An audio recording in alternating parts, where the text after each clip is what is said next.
The Hitchhiker's Guide to the Galaxy has this to say on the subject of the October Club.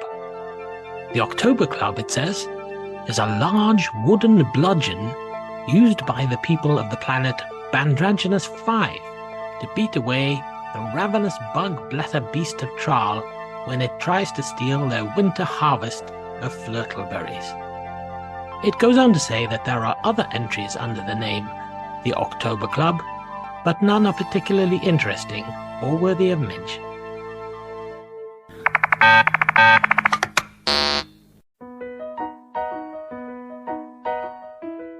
Many years ago, I had a dream about opening a club which would only open its doors between the months of October and April.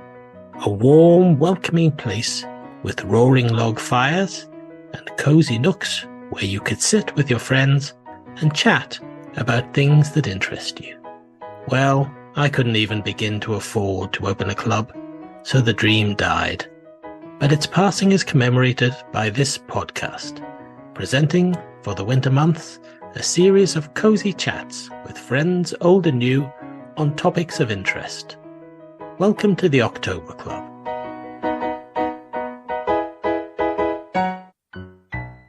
My guest tonight is one of my oldest friends, Ben Hudson.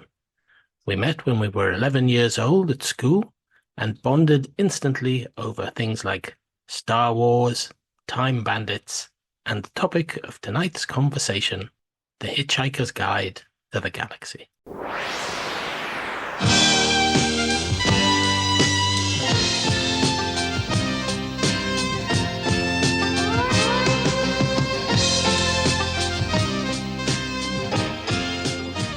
Hi Ben, thanks for joining me and the October Club. Pleasure. I was just thinking the actual concept of this podcast is sort of totally it doesn't really include Australia, because the idea is that of it being sort of cozy chats for people to listen to in the winter, and when they're going out is in the height of your summer. Yeah, but our weather down here is messed up anyway. So it's been raining all day today, but boiling hot. I don't know what the weather's like today. Yeah. Does it rain a lot in Melbourne then? Because it does whatever you don't want it to do. You start the day today. I was working today, so I had the suit on, and you start the day, and it's humid and hot and horrible. And then as soon as that work was over, and I could take my jacket off and my tie off, yeah, suddenly it was nice and cool and breezy and wonderful. And then it's pouring down outside now. So I don't know. It's just silly. Because I know from it's much watching being a snug club. Yeah, I know from watching Neighbours, which is filmed in your neck of the woods, that quite often they're like they're pretending that it's not raining, and there's people standing there in shorts and t-shirts, and it's quite clearly pissing it down in the background. Yeah, well, the other thing with Neighbours is it's filmed about 6 months out of sync. Yeah, so they are filming in winter when it's summer. So they're wandering around in t-shirts when it's actually freezing. It's like 10 degrees. It's a cold day. Yeah, I should point out to the listeners that although we're talking about Australia there, and Ben lives in Australia, you are originally from the UK, and we went to school together many, many years ago. And I found the airport and escaped. And I was working it out, and bizarrely, I was thinking how long we'd known each other, how many years, and when I worked it out, it actually turns out as 42. Marvelous, isn't it? which is very, like we planned it. Very apt. 42. It was a tough assignment. 42? Well, I was thinking, we're doing the Hitchhiker's Guide to the Galaxy. It's 42 years. I was thinking I need to get it in this year, otherwise it's going to be 43 years, and then it won't work. That wouldn't work. We could have lied. Yeah, well, that's true. I don't know what time of year. I don't know what time of year it was that we met. We could have pretended it was like, we could just pretend it's November now. It was probably, it was probably sort of mid-term sometime, because when it was. When they knocked our schools down and combined them. Combined, so. Yeah. Yeah, I think it was. I can't remember. I was only little. There's another thing. There's another similarity with Hitchhikers, because that starts with things being knocked down. Our schools were knocked down and combined, and that's how we met each other. Yeah. At Richard Avenue School in Sunderland. Probably due to be knocked down now. Yeah. Well, 42 years, it probably will be knocking down. Tried to knock it down in the first week with a milk float. It seemed fantastically modern at the time. It probably isn't now. Open plan. Woo. It was modern compared to the sort of Victorian schools that we were both moved out of. So. Yes. Yeah, and one of the things we bonded over was Hitchhiker's Guide to the Galaxy, along with Time Bandits and various other things. Well, I remember we were given an assignment at school. Yeah. By Mick Pickering, who I'm still friends with, and the assignment was it was a classic teacher's, I want to rest assignment. He probably had a few, and it was here's a sheet of cardboard. Do whatever you want on it. Yeah. And I remember I was drawing Vogon ship or something. Yeah. And thinking I was very clever, putting, they fly through the air exactly the way bricks don't. Yeah. And there you were sitting on the other side of the classroom drawing like an 8-panel cartoon comic strip. Oh, yes, I remember that, yeah. And just thinking, I remember thinking, even at that age, this is different. Yeah. Everybody else is just filling their pieces of paper with rubbish. And he's writing a comic book. That's quite cool. Yeah. I'll talk to him. Yeah, because I didn't realize until quite recently when you said that Mr. Pickering, he read what part of Hitchhiker's Guide to the Galaxy. He read the first chapter. Yeah, in the class, sort of editing it as he went along to take out any naughty words or anything. But I didn't realize until quite recently you said that was your copy of the book that you learned. Yeah. He wanted to read something, and I suggested he read that, and I don't know whether he read it because he thought it was a good idea to read it, or if he read it because he didn't want to upset me. Yeah. Because my dad was ultimately his boss. Yeah. Because he hired him. Yeah. But yeah, he read it, and interesting. 2 people in the class probably enjoying it. Yes. Everybody else sitting there going, another book. What? Don't like books.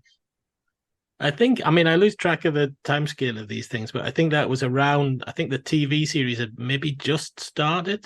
TV series had definitely been on, because I didn't read the book until I'd seen the TV series. Right. I've got a feeling when I first saw the TV series, I missed the first episode. Yeah. I don't know. So I probably wondered what was going on until I read the book. I was encouraged to watch the TV show because my brother and sister are older than me, and they were aware of the radio show. Yeah. So it was like, you got to watch this. Yeah. So I did watch this, and it was a good call. Yeah, because I think it was probably you that said to me to watch the TV series. I don't know how it had passed me by, because it seems like the sort of thing that I would have known about immediately. It wouldn't have passed you by these days, because no, you've seen it. But back then, if you didn't read the Radio Times, how would you know? Yeah, that was it. Yeah, because what would you get? What inside information was there back then? It was just, what's on telly tonight, Mom? I think I bought first book. I think I bought because I was working out about the books, and I was thinking it's all sort of different means by which I read the books. The first one I bought. The second, Restaurant at the End of the Universe, I'm pretty sure I borrowed your copy. Very possible. And I read that. And then Life, the Universe and Everything, I borrowed from Kale Road Library. It was a library version I read, and then borrowed my copy.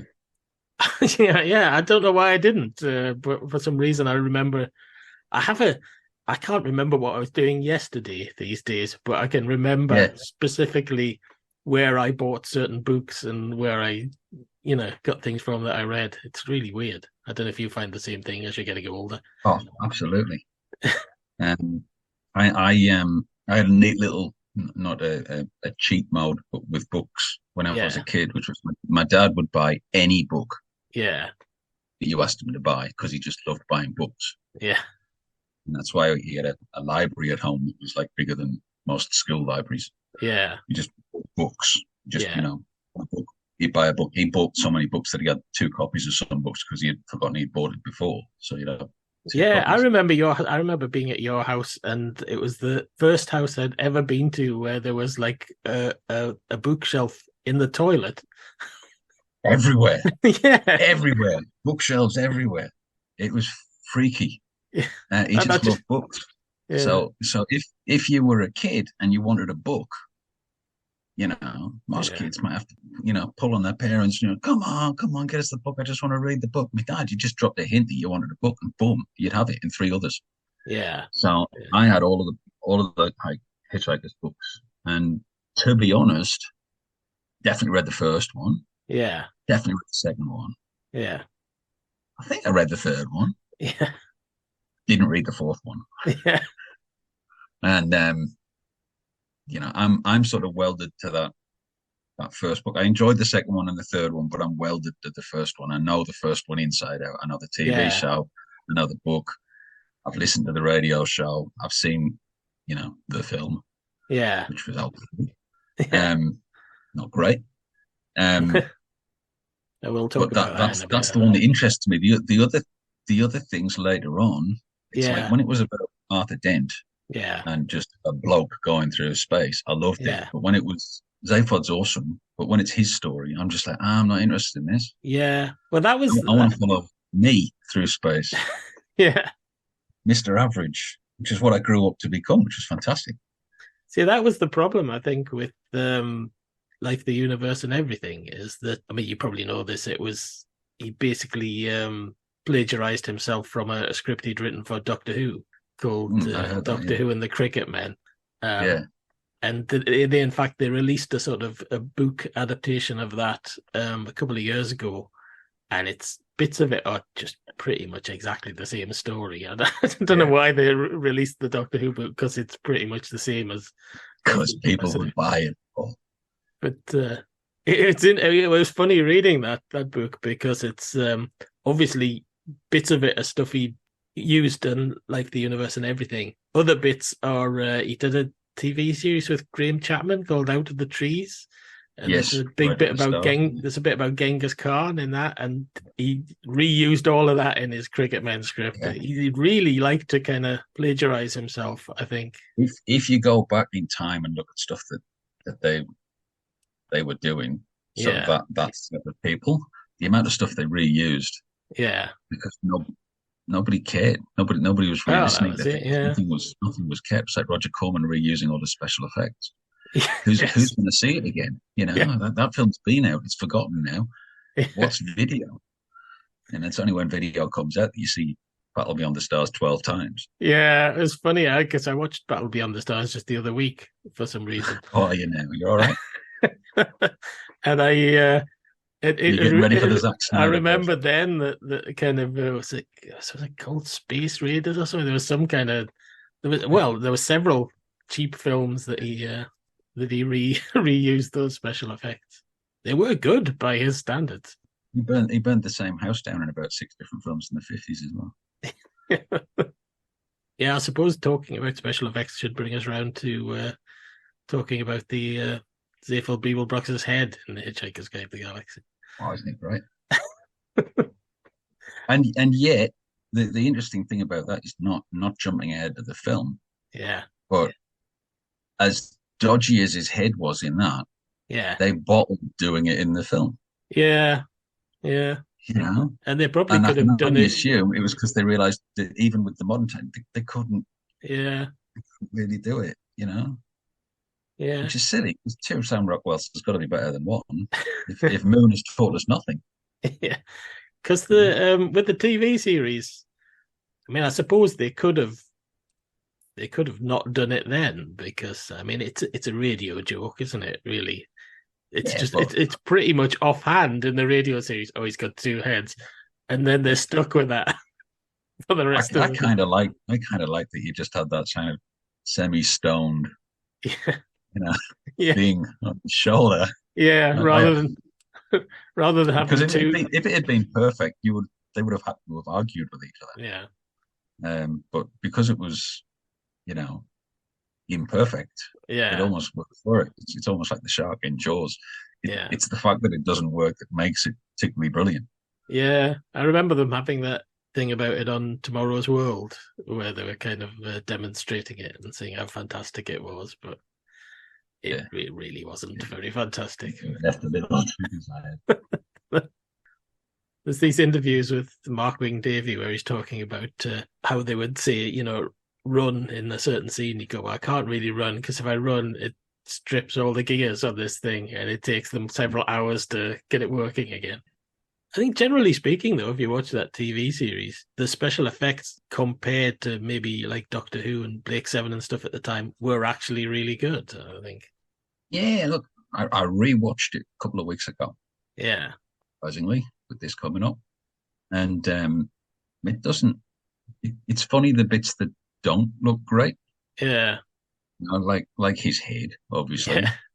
Yeah. Um, and the obvious puppets Yeah. on the Vogon ship, the one that comes out of the dustbin, it should be on Oh, Sesame Street. yeah. Yes. But other than that, like you say, everything stands up pretty well. Yeah. Have you seen the American broadcast version of it? No, I've never seen that. I stumbled on YouTube a while ago, and I've been trying to find it again.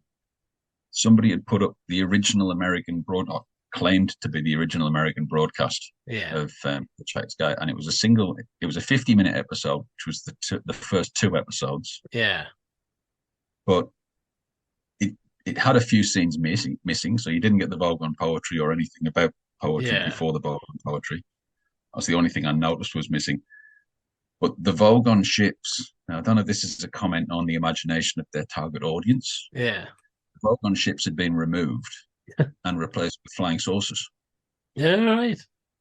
So it wasn't these very Douglas Adams sort of Yeah. ships in space. It was, them looking up through the trees and seeing these big flying saucers going over. All right. And it was like, that's really suggesting that your audience isn't very bright, Yeah. which is not really the audience you want watching The Hitchhiker's Guide to the Galaxy. No, I've never seen that. I might have to troll through I've looked YouTube everywhere for it in the last couple of weeks because I All thought it right. would be and I cannot find it, and I'm sure it's not a fever dream. I'm sure it's actually something I saw.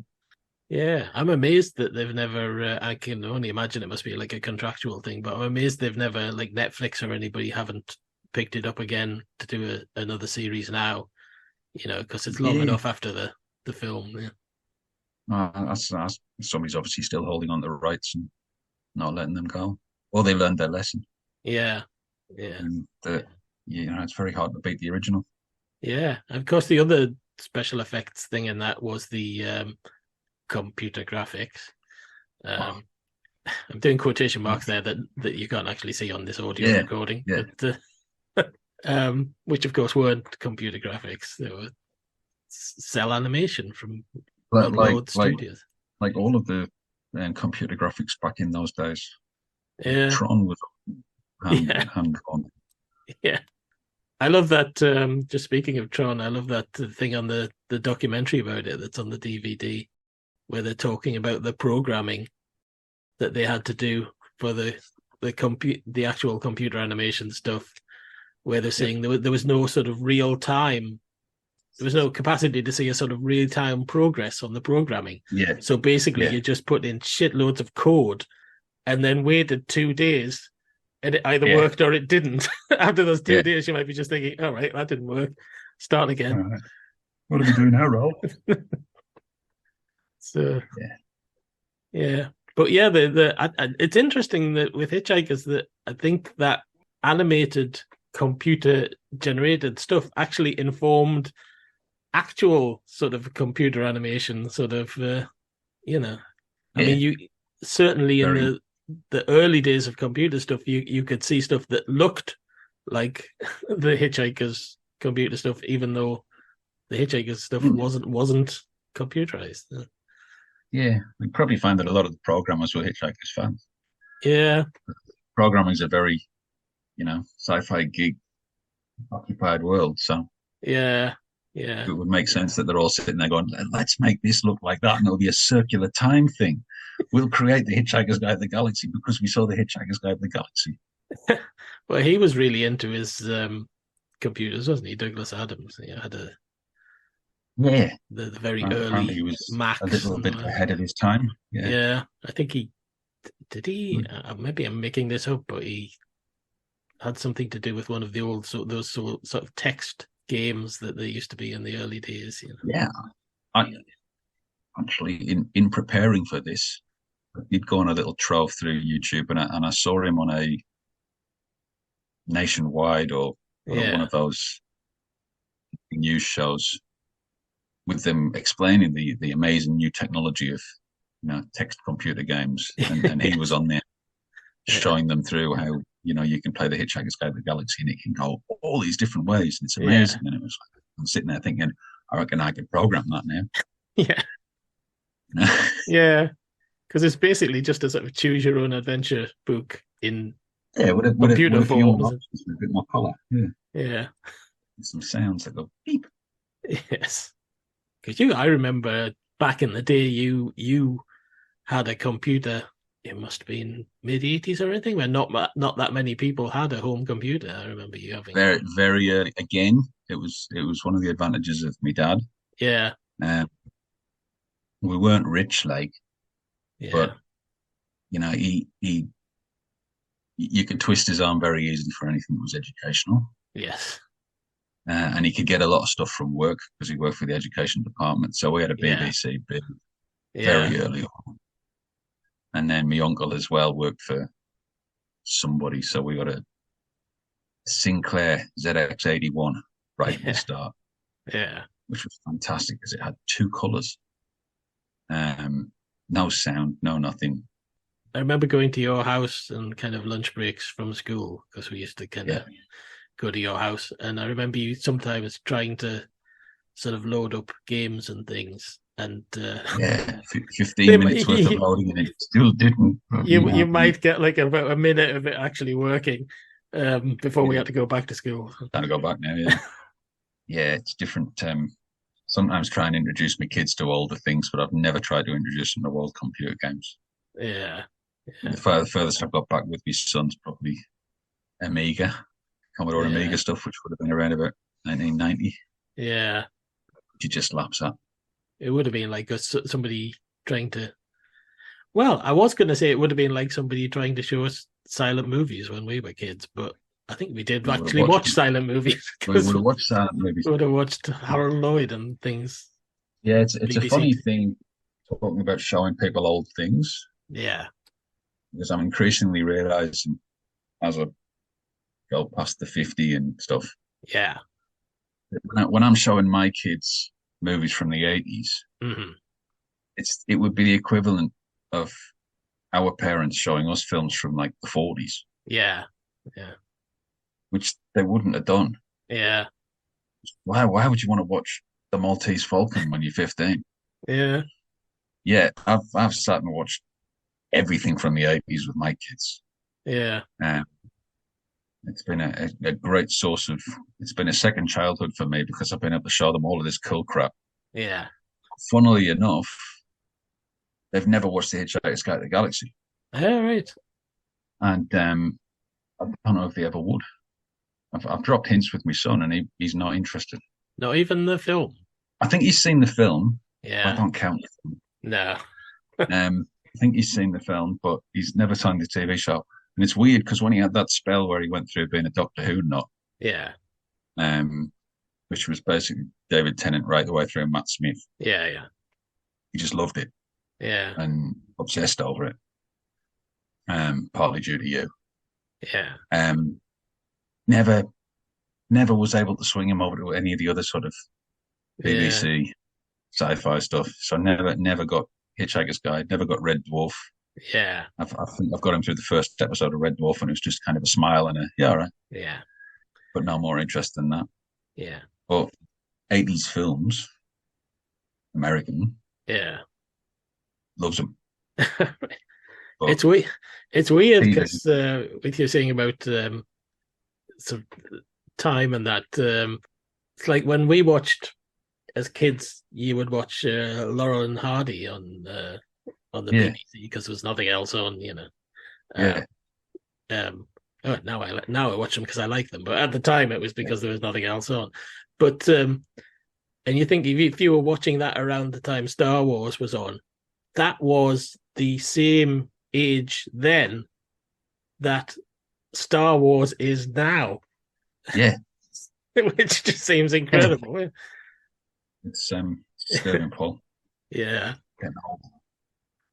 Of course, when I say Star Wars, I mean A New Hope. I refuse to call it A New Hope. You don't have to explain it. You mean Star Wars. Yeah, it is Star Wars. I won't even let you explain it. I'll argue the toss about that because it wasn't even, the New Hope thing wasn't even on the scroll when we first saw it. So no way it was. I saw that on YouTube the other day as well. The original title scroll. Yeah. Yeah. Which I didn't realize, but it kind of makes sense. I wouldn't have even noticed at the time, Well, I know the novelization. Yeah. Did include it. The novelization by George Lucas. The George Lucas novelization. Not Alan Dean Foster. No. Not Alan Dean Foster, no. Yeah, very strange. I was reading somewhere that Alan Dean Foster was a bit pissed off about that because that novelization, because there are things in that have become over the years part of the canon, and it was things that he's created, and he never gets any credit for it because officially he didn't write it. Well, you know what's going on with him now, don't you? Oh no, what's that? You've been keeping up the time. Disney is screwing him out of his royalties. Oh right. Yeah. So they're arguing that, and he's suing them, and he's not well apparently. Oh, but they apparently their argument is that when they bought out all of the IP, they bought the IP, not the liabilities. Mm-hmm. Right. So their argument is they don't owe any royalties to anybody for this IP because they own the IP, not the liabilities. Yeah.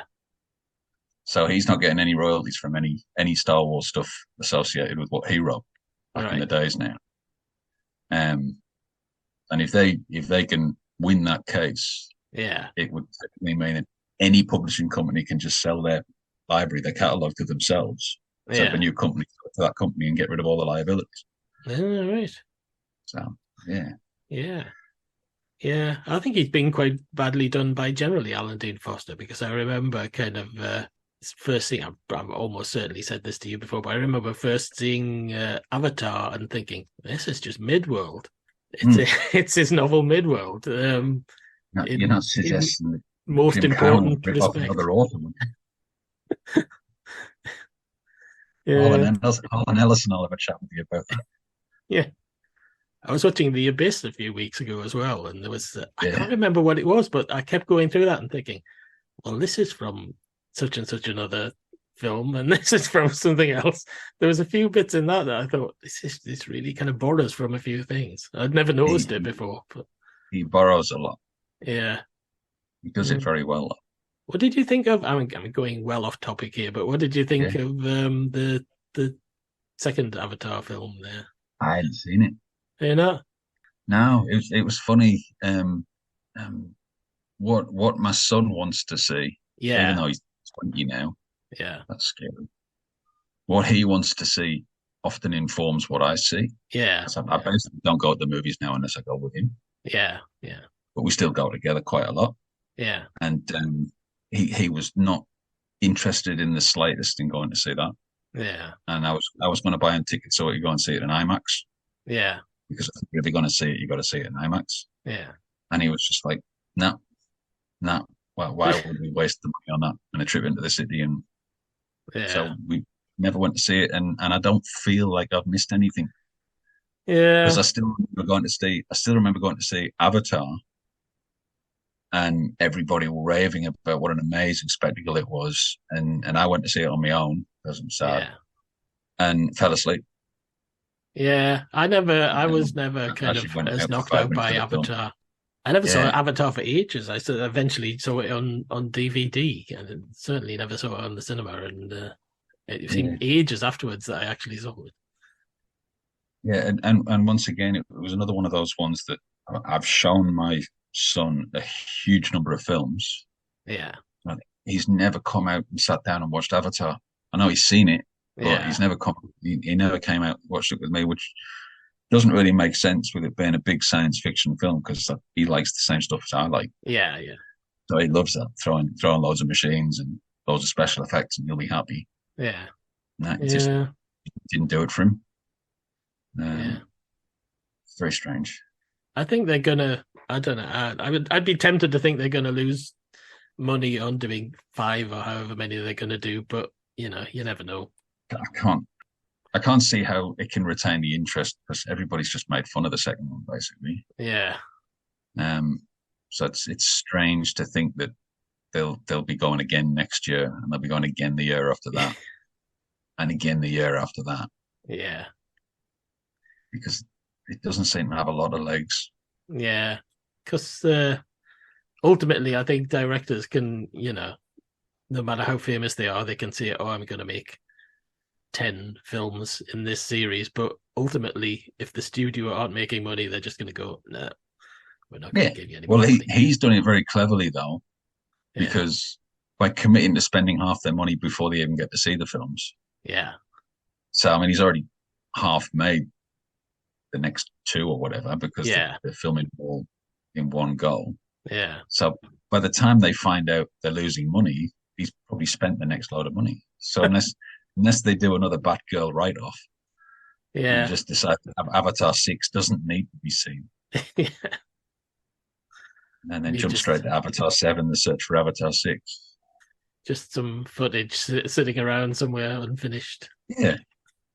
Like not Baron Munchausen, the man who killed Don Quixote. Yeah. Yeah. Have you seen that documentary? I have, yeah. There's the most tragic thing I've ever seen in a film. Yes. That moment when Terry Gilliam realizes the production's being shut down. Yeah. They've actually got it on film, and you literally, it's like that Simpsons moment. You actually, if you pause, if you go through in still frames, you can actually see the moment his heart breaks. Yeah. It's devastating. Have you actually seen the finished film that he did? Yeah, I only managed to see it because it hasn't had any release in the UK, and I had to buy a German DVD to be able to see it, and it's okay. I mean, it's a Terry Gilliam film. Yeah. I think Terry Gilliam's kind of I'm not going to say lost the plot because that's not the right way to put it, but you look at that, and I don't know if you've seen the Zero Theorem. Yeah. That's not a great movie. No. And your face just said it all. I wish that was on the podcast. And it's sad because it's not perfect. Beaten down a bit, I think. Arthur, what if I told you I was from another planet? What the hell are those things? Attention, people of Earth. I regret to inform you that in order to make way for the new hyperspace express route, your planet has been scheduled for demolition. Have a nice day. Hang on, we're hitching a ride.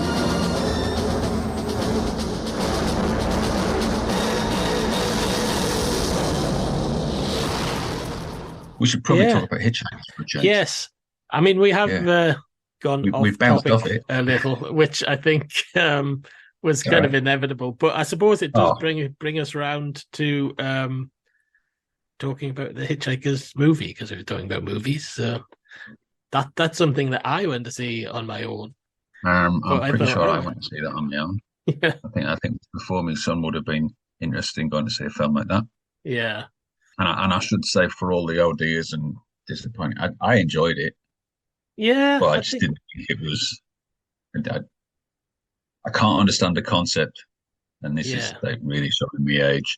I can't understand the concept of if you've got something that worked, you want to remake how you can make something that's not as good. Yes. Right. Yeah. So you take the Hitchhiker's Guide to the Galaxy. You've got about 3 hours of material here.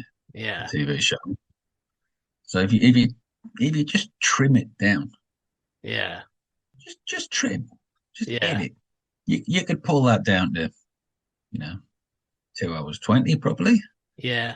I mean, they don't use all the restaurant at the end of the universe stuff anyway, so that's say the best last part two of two episodes. episodes anyway. You can chop off straight away. I couldn't understand how they couldn't do that. At the same time, I appreciate the fact that they did lots of new stuff.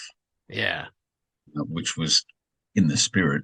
Yeah, but it wasn't the same guys, and it wasn't the same tone, and it was like Sam Rockwell. And there's nothing wrong with Mos Def. Yeah, but I think Mos Def was miscast though because Mos Def is really laid back. He plays him really laid back, where I think the character as he's in the radio series and certainly the television series, he's quite hyper, isn't he? He's quite a little bit manic. Yeah. So in a way, by making him laid back, they made him too similar to Zaphod, whereas they need to be different. Yeah. But it was a strange movie. Yeah. Apart from the fact that they didn't really get the point. Yeah. And having the happy ending with him back on Earth where he wants to be. Yes. But it wasn't a bad movie. Yeah. I mean, it was entertaining. I think if you'd never seen Hitchhikers before and got it, you'd probably enjoy it. But... Who's never seen Hitchhikers before? Though? Surely that's something that we just all have to do as a rite of passage. Yeah. Never mind anything else. Never mind drinking a pint of beer or kissing a girl or going to the football. Nah, you got to watch Hitchhikers. It's one of those things that when you're Tom Baker with a squid on his face. You've seen Tom Baker with a squid on his face, and the Hitchhikers Guide to the Galaxy. Then you're okay. It's one of those things when you're kind of our age and you're used to these things that you kind of you hear comments from sort of younger people and you think, how didn't they know that? It's like when we went to see that terrible remake of Psycho, and there was a lass kind of a few seats ahead who went, Norman was the murderer, and you're thinking, how could you not know that? Yeah. Have you fallen? You haven't got kids, so you probably haven't. Have you fallen into the trap of watching reaction videos? I'm aware of them. I try not to watch them. They fall into the same thing as unboxing videos to me, to be honest. Yeah, it's a little bit better than unboxing videos because it is. I think I said earlier, I loved showing my kids all of the films that I saw when I was growing up. Yeah. And I've gone through all of that process. Well, I've shown them all now. Yeah. So I can't see their joy at watching Arnie take on the Predator and all of these other great moments of modern cinema. Yeah. So I've kind of fallen into the trap of watching them on YouTube. Watching people watching movies. Fascinating.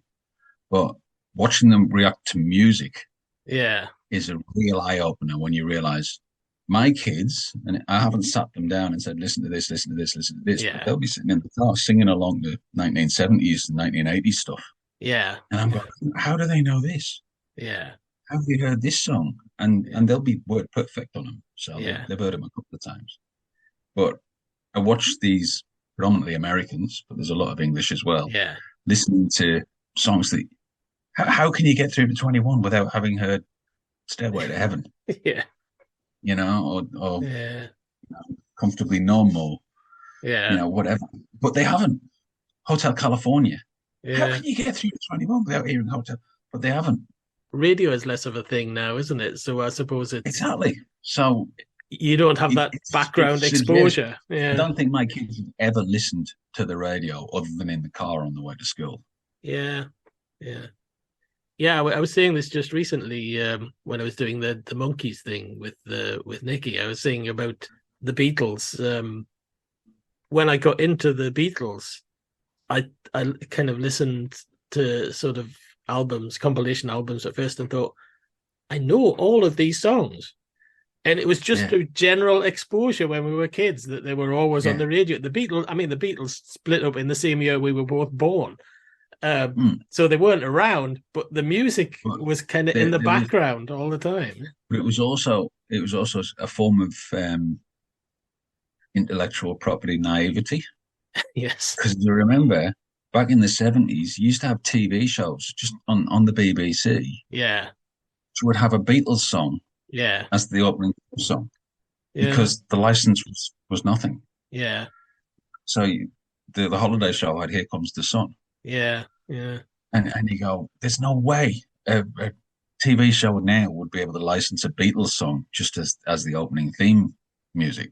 No. No. They certainly wouldn't be able to license like a Taylor Swift song or whatever the top artist of that time is, just Yeah. to use as an intro to the show. So we were just immersed in all of this 1960 stuff that its value is gone. There's no value in that stuff anymore. They thought Yeah. so. It was all around us. But I do find it freaky how narrow the listening habits of people are now. So you can watch them just discovering one thing after another thing after another thing, and just going, "Oh, there's more than just this kind of music, which is all I've listened to all my life." Yeah, which is very weird. So. I feel quite sorry for musicians because they're still in this sort of groove that they have been for years of creating albums where they actually think about what order the songs should go in and what have you. And you think you're spending all this time agonizing about how to do this, and half the people who are listening to them aren't going to listen to them in that order. They're just going to listen to the ones they like. Whatever comes up next on the randomized thing. Yeah. But the fans will listen. Yeah. I'd like to see how The Wall would go down on Spotify. Yeah, that's it. That's probably why you don't get the whole album. You don't get many sort of concept albums these days. Yeah. Actually, speaking of albums, yeah, go ahead. I'll spin it back to Hitchhiker's Guide to the Galaxy because I've got a concept for you. Yeah. Which I noticed. When you think of something and then you read something in a magazine later on or an article later, that actually makes sense. That connects to what I think. Yeah. Growing up, when you have all these dreams of making films and what you would do if you made the film of the Hitchhiker's Guide to the Galaxy, not the TV show, the film, the proper one. Yeah. The only thing I can remember from when we were kids, the only thing I can really remember was that I thought John Cleese had to be Arthur Dent. Yeah. Had to make a film. And it had to be John Cleese. Yeah. And then I was reading relatively recently. Yeah. I think that Douglas Adams idolized John Cleese. Yeah. And pretty much everything he wrote, he was thinking, wouldn't it be great if John Cleese said this? Yeah. If you rewatch The Hitchhiker's Guide to the Galaxy or read the book, imagining John Cleese in that role, every line of dialogue works perfectly. Yeah. You can just see the way he would see it, yeah. The frustration that would come through and everything he said, it got me thinking years ago, especially with Douglas Adams sort of being involved in the meaning of life and the Piece of Python, having worked with Graham Chapman, like you said earlier on. I had this idea that what if Hitchhiker's Guide to the Galaxy had been Monty Python film? Yeah. Because I can see John Cleese as Arthur Dent. I can totally see Eric Idle as Ford Prefect. Yeah. Because of that manic. Yeah. David Dixon sort of, going all over the place. Yeah. And I can totally see Terry Gilliam as Zaphod Beeblebrox. Yes. Yeah. And I put Terry Gilliam as Zaphod Beeblebrox into an AI art thing the other day, and it came back with the most fantastic images. So I want to see that now. Yeah. But never will. Yeah, unfortunately. Yeah, probably Terry Jones would probably be Slarty Bardfast, wouldn't he? In one of his kind of enormous beard and wig. Exactly. That was exactly what I thought. And I just saw him as the old guy in the hole in The Life of Brian. Yeah. So Slarty Bardfast got to wear something. Yeah. Yeah, you can really imagine it once you start thinking about it. It really works. It's very, very, very, very easy to believe. The only thing is what you do with Palin and Chapman. Yeah. Chapman. They just play everybody. Yes, everybody else. But one of them somebody would have to be Marvin, wouldn't it? Yeah. Yeah. It's like Chapman. Typecast. Yeah. Yeah. Yeah. I was saying before we started this, just in our discussion online, I was saying I had an idea for how to begin If I was making Hitchhiker's Guide to the Galaxy, either this would work either as a film or as a television series. I had this idea from the beginning, and I'm gonna go through it here. It's probably a bit indulgent, but I shall do. Yeah, I thought you start with a shot where you possibly have a voiceover on the beginning, but then you basically, the main thing, you start with a shot of Arthur's house at night, and a taxi pulls up, and he's coming back from the party that is mentioned. So it's bringing that sort of closer together. It's tightening that up rather than referring to events that have happened, because it does a lot of referring to events that have happened previously. So you tighten that up. You have him coming back from the party, and he has a sort of, a few snarky words with the taxi driver, who's about the amount of money that he's being charged, asking him if he's sort of considered taking up highway robbery as an alternative career. Yeah. And then he kind of goes into his house, and he's a little bit, he's not drunk, but he's had a couple of drinks. So he goes into his house, and he's just knackered. And you see him put his keys down on the side, and where he puts his keys down, there are various letters saying final warning, notice of eviction, whatever, that he hasn't looked at. So you see those when he puts his keys down, and he goes upstairs, just collapses on his bed. And because it's a modern thing, he's got a mobile phone. He's got his mobile phone on the side, and almost as soon as he's collapsed on the bed, his mobile phone rings.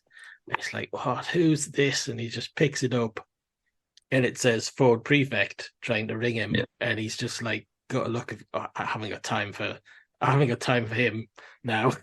So he just rings it off, puts it on the side, goes back to sleep. It starts ringing again, picks it up, Ford Prefect again. So he just, he turns his phone off, or he drops it, he drops it in something, drops it in a pile of clothes or something, so he can't hear it anymore, goes off to sleep. Yeah.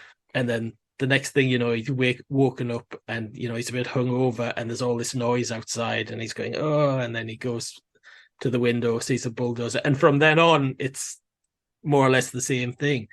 But I liked that beginning of tying the party into it and bringing that in to the main narrative, rather than being something that's referred to as having happened.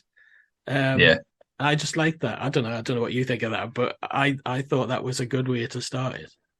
Yeah, it's a way. I just think I'm going to go back to this again with the film they did make versus the TV show they made. Yeah, and that start that they've got is just so short and sharp and to the point. Yes, this is the Hitchhiker's Guide to the Galaxy, and this is the Hitchhiker's Guide to the Galaxy. Yeah, and the Hitchhiker's Guide to the Galaxy is narrating. Yes, and I just think it's very hard. You can do things, but everything else ends up being almost superfluous. Yeah. So you can do just about anything you want with that book. And I always, not always thought, I've thought recently when I've looked at it, that the way multimedia has gone, and the way information overload goes these days, you could make a film now in which the book's on screen virtually the entire film. Yeah. Constantly chattering away in the corner, constantly pointing things out on screen. The old pop-up videos that used to be on? Yeah. On VH1 or whatever it was, where they constantly give you information. Well, you could have that popping up all over the screen anytime. Just too fast for anybody in the audience to actually read all the information. It would be a still frame job.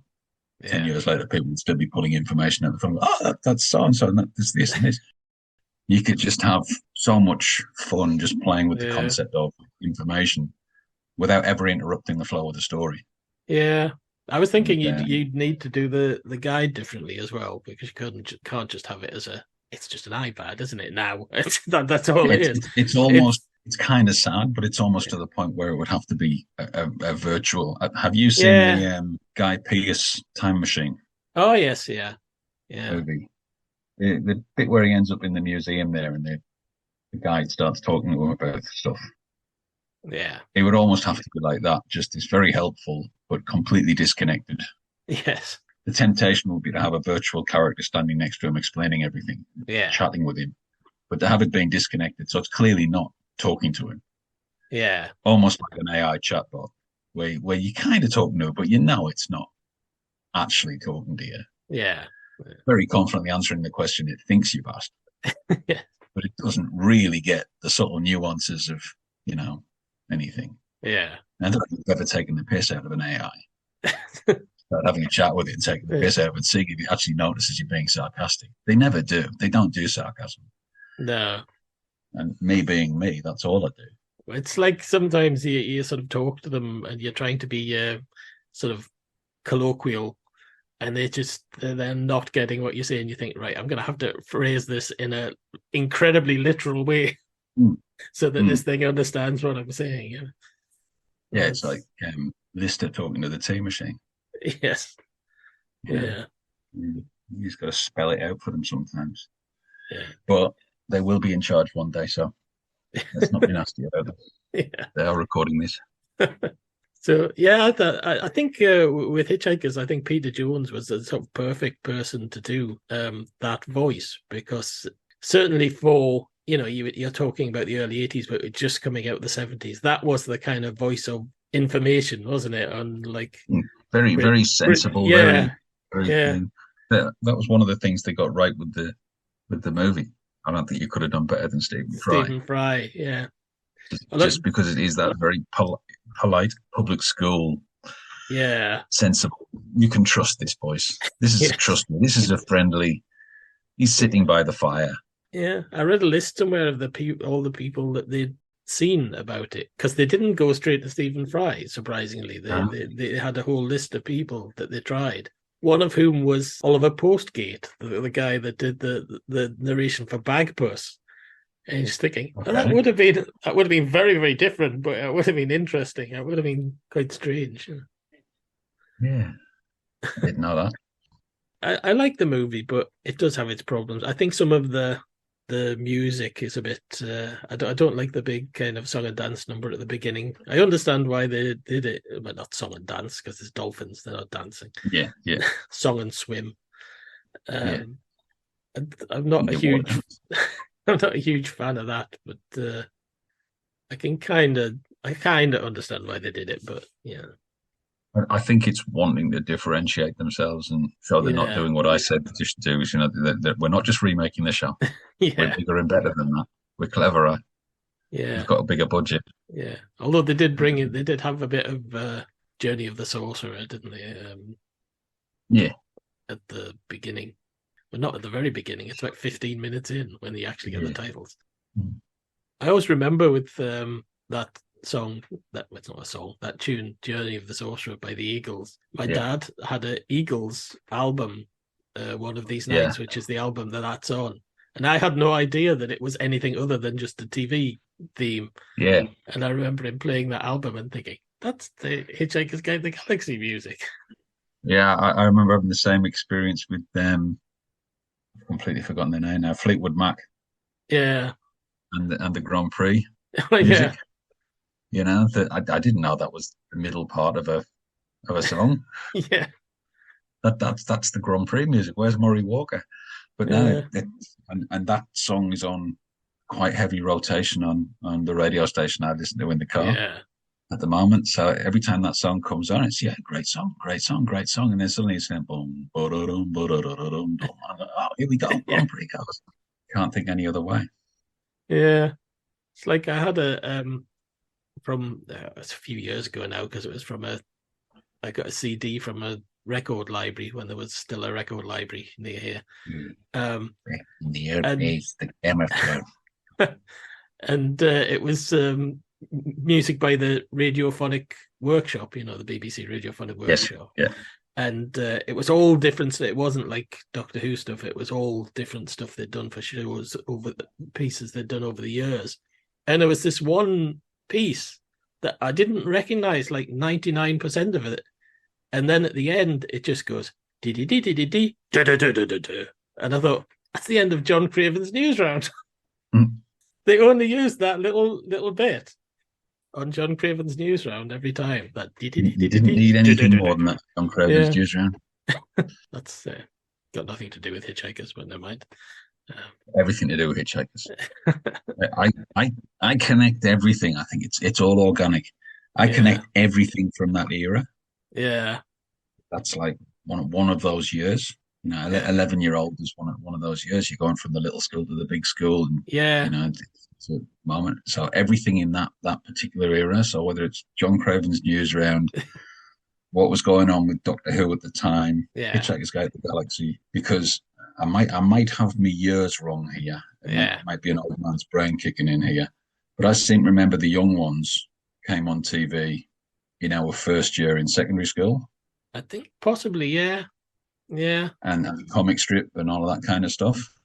I remember one lunchtime from school, you had recorded the charity single of Cliff Richard and the Young Ones from somewhere.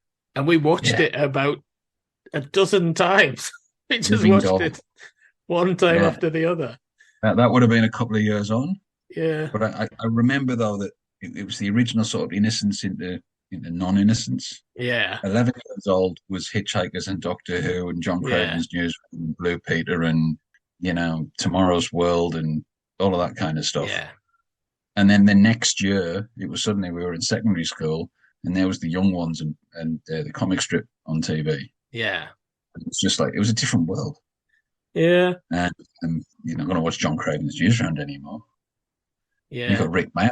Why do you need John Craven around when you got Rick Mayall running around? Yeah, I think there were a lot of things we were just the right age for. When I look back, I mean, I think 7 was the perfect age to watch Star Wars, and 10 was the perfect age to be seeing Time Bandits, because that's what age the protagonist is in that.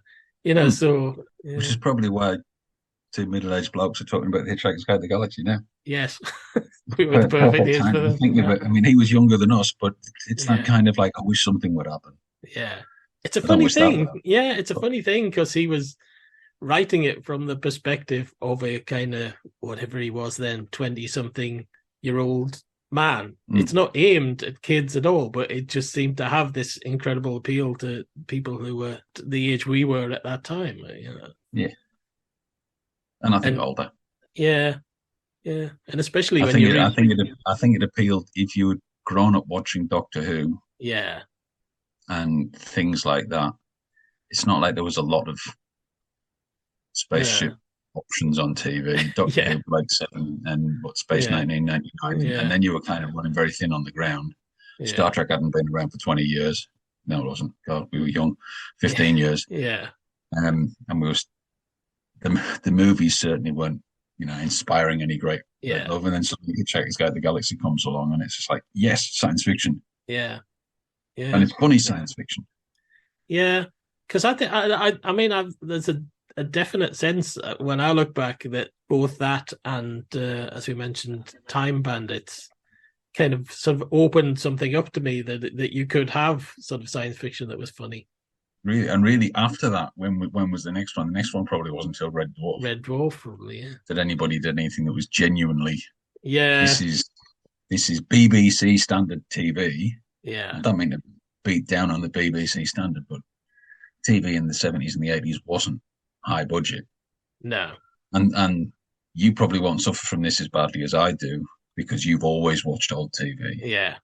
But I have in the last few years been on YouTube and found old TV shows that I loved when I was younger, and you watch it now and the production values on that are awful. Yes. You just go, really? They didn't reshoot that? They just went with it? Yeah. So to get science fiction on TV, which is obviously going to have higher production values. Yeah. And having been raised on one, so you don't get much. Yeah.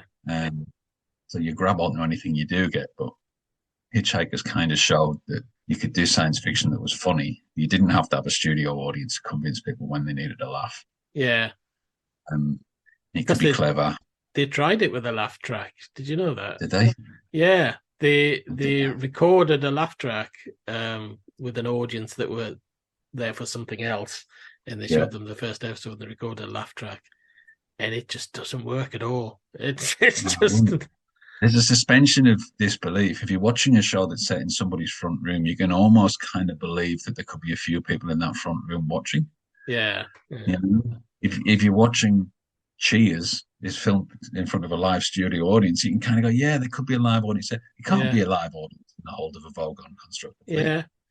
And yet, bizarrely, they did a series of, they did some episodes of Red Dwarf where they didn't have a laughter track on, and they don't work without a laughter track. And it's just weird that I never noticed that. Strange. Yeah. Well, I'll wrap this up because we're in the last minute, but we've kind of rambled all over the place, but I suppose that's kind of appropriate for Hitchhiker's Guide to the Galaxy. A meandering shambles. You'll be hearing from solicitors in the morning.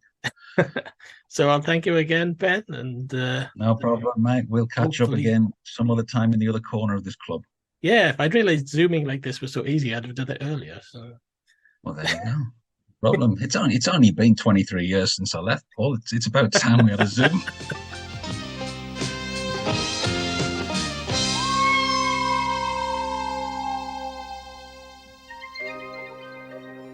That was The Hitchhiker's Guide to the Galaxy, and other things. I'd like to thank Ben once again for joining me in this recording. Why don't you join us again in another 4 weeks for something a little bit different? You have been listening to the October Club. I'm your host, Paul Ferry, and my guest tonight has been Ben Hudson. The original music was by Peter Faulkner.